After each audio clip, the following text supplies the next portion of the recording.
Good morning मेरे प्यारे बच्चों। मैं आज आपके लिए क्वाड्रेटिक इक्वेशन का व्हाट्स प्रॉब्लम का स्पीड टाइम डिस्टेंस का क्वेश्चन लेकर आया हूं, जो कि आईसीएससी, सीबीएसई, यूपी तीनों बोर्ड्स के लिए वेरी इंपॉर्टेंट है। आइए चलिए इस क्वेश्चन को देखते हैं बहुत ध्यान से। A boat whose speed is 15 kilometre per hour in still water goes 30 kilometer upstream and comes back in a total time 4 hours 30 minutes. Find the speed of the stream. तो बच्चों हम लोगों को क्या निकालना है? स्ट्रीम की स्पीड। स्ट्रीम क्या होती है? धारा हिंदी में बोलते हैं।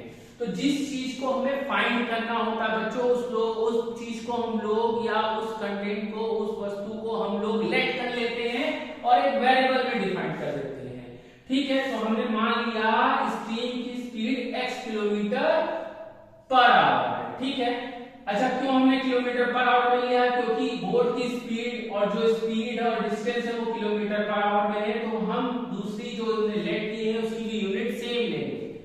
ठीक है, अब देखिए आगे आपको हमने क्वेश्चन में क्या कर रखा है? Speed of boat in still water कितनी है? 15 किलोमीटर पर आवर। अब देखिए दो चीजों को बच्चों हम लोगों को बहुत ध्यान देना है। क्या देना है? एक टोटल टाइम क्या कह रहा है और एक डिस्टेंस क्या है। देखिए यहाँ पे डिस्टेंस ने को बच्चों सेम रखा गया है कि जितना वो ए पॉइंट से बी पॉइंट गया 30 किलोमीटर गया और उतना ही सेम डिस्टेंस तय करके वो ए पे वापिस आया है। मतलब जाने और आने में वो जो डिस्टेंस कवर कर रहा है वो सेम है। चलिए आगे क्वेश्चन में क्या है? टोटल टाइम क्या दिया हुआ है? 4 आवर 30 मिनट। मतलब उसको इतनी डिस्टेंस आने और जाने में कवर करने में टाइम कितना लग रहा है? 4 आवर 30 मिनट। चलिए दिया हुआ है। अब इस टाइम में प्रॉब्लम ये है कि एक 4 आवर और 30 मिनट मतलब दो अलग अलग यूनिट्स की बात कर रहा है। टाइम की यूनिट्स है लेकिन दो अलग अलग है। एक टाइम को वो आवर में रख रहा है, एक को मिनट में रख रहा है। इसको हमें बच्चों एक ही यूनिट में रखना है, या तो हम आवर में रख ले या तो हम मिनट में रख ले। तो क्या करेंगे? अब मुझे आप लोगों को बच्चों बहुत अच्छे से पता है कि 30 मिनट जो होता है वो हाफ आवर के बराबर होता है। तो क्या करेंगे हम इसे? इसमें हम लोग हाफ आवर को ऐड कर लेंगे। ठीक है, तो ये आ जाएगा 9/2 आवर। अब देखिए आगे बच्चों लोगों को क्या करना है। देखिए इसमें कह रहा है ये इसके लिए टाइम अलग होगा। भाई इतनी स्पीड से वो जा रहा है, 30 किलोमीटर डिस्टेंस कवर कर रहा है, तो इसका टाइम अलग होगा, इसका टाइम अलग होगा। इन दोनों टाइम का जो सम होगा वो इस टाइम के बराबर होगा। चलिए देखते हैं। T1 हमने निकाला। T1 किसका है बच्चों? ये है डाउन स्ट्रीम का टाइम। मतलब डाउन स्ट्रीम में जाने पर उसको कितना समय लगा।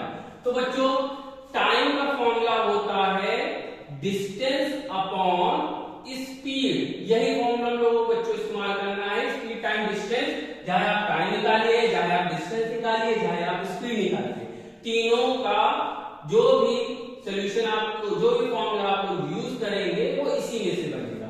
चाहे आप टाइम निकालिए, time equal to distance upon speed, distance निकाल लीजिए, स्पीड इनटू टाइम, स्पीड निकाल लीजिए, डिस्टेंस अपॉन टाइम। तो तीनों फॉर्मूले इसी से कंक्लूड होते हैं। ओके बेटा, चला आइए T1 निकालते हैं। T1 कितना होगा? 30। डिस्टेंस उसने कवर किया, डिस्टेंस है। स्पीड कितनी थी डाउन स्ट्रीम में? इतनी मिला। अब चलिए T2 निकालते हैं। अप स्ट्रीम कितनी डिस्टेंस है? 30। स्पीड क्या है बेटा? अप स्ट्रीम की 15 माइनस x। अब तो इसमें एक बात और ध्यान रखना बेटा कि जब भी डाउन स्ट्रीम की जिक्र करें आपके क्वेश्चन में कि डाउन स्ट्रीम है, तो उसमें हम लोग बोट की स्पीड जो भी हो उसमें स्ट्रीम की स्पीड को ऐड कर लेते हैं। और अप स्ट्रीम की अगर आपको स्पीड निकालनी हो तो बोट की स्पीड से स्ट्रीम की स्पीड को माइनस कर लेते हैं। ऐसा हम लोग मान लेते हैं कि बोट की स्पीड जो है वो स्ट्रीम मतलब धारा की चाल से ज्यादा है। ठीक है बेटा, अब आपने क्वेश्चन में क्या रखा? उसको टोटल टाइम 4 आवर 30 मिनट लग रहा है। तो हम लोग क्या करें? टोटल टाइम जो होगा, टोटल टाइम बेटा जो होगा वो किसके बराबर होगा? वो इन दोनों टाइम के सम के बराबर होगा। ठीक है, टोटल टाइम आपको कितना लग रहा है? 9/2 T1 क्या है, डाउन स्ट्रीम में उसको कितना टाइम लगा ये, और अप स्ट्रीम में उसको कितना टाइम लगा ये आपको एक इक्वेशन फाइंड हो गई है। अब इसको चलिए हम लोग सॉल्व करते हैं। देखिए आप इसमें वेरिएबल है नीचे तो एलसीएम ले नहीं सकते, हम इसको इस मेथड से सॉल्व करते हैं, क्रॉस मल्टीप्लाई इससे और फिर नीचे आपस में सॉल्व करेंगे। अब देखिए 30 बोथ साइड है तो मैंने कॉमन ले लिया, ये कुछ इस तरह दिखा, ठीक है बच्चों। अब देखिए 1 से मल्टीप्लाई 15 माइनस एक्स, 1 से मल्टीप्लाई बीच में प्लस 15 प्लस एक्स, नीचे आपको क्या दिख रहा है बच्चों, इसमें आपको एक अलजेब्रा का फॉर्मूला दिख रहा है, a plus b into a minus b क्या होता है बच्चों, a square minus b square, ठीक है। तो नीचे ये फॉर्मूला आपका इनबिल्ट हो जाएगा 15 का स्क्वायर माइनस एक्स स्क्वायर। अब देखिए जो कट रहा हो बच्चों काट दीजिए, जो बच रहा हो लिख लीजिए ऐड करके, ये कट दिया, इससे 15 ऐड हो गया, क्या आ गया 30।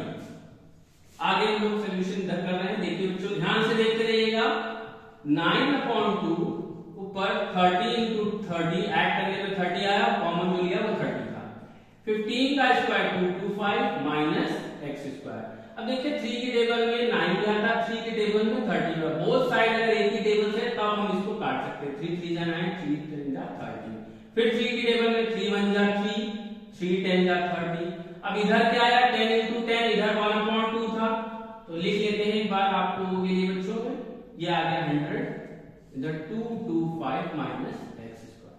ये 2 से ये 2 से 100 को मल्टीप्लाई किया और 1 से इसको ऐसा 225 minus x square equal to 200।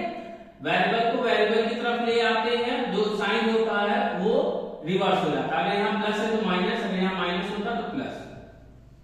Same condition इसके साथ भी अप्लाई करेंगे, ठीक है बच्चों। अब इससे सब्ट्रैक्ट होगा, यहाँ 25 आएगा, यहाँ एक्स स्क्वायर, यहां पर जब ये पावर हटेगी तो इस पर अंडर रूट लगेगा, और अंडर रूट से कोई भी वैल्यू निकल के आती है, ये 5 का स्क्वायर है तो 5 बाहर आया, प्लस माइनस में आया। ये क्या हमने बच्चों निकाला है, क्या निकाला है, स्पीड ऑफ द स्ट्रीम।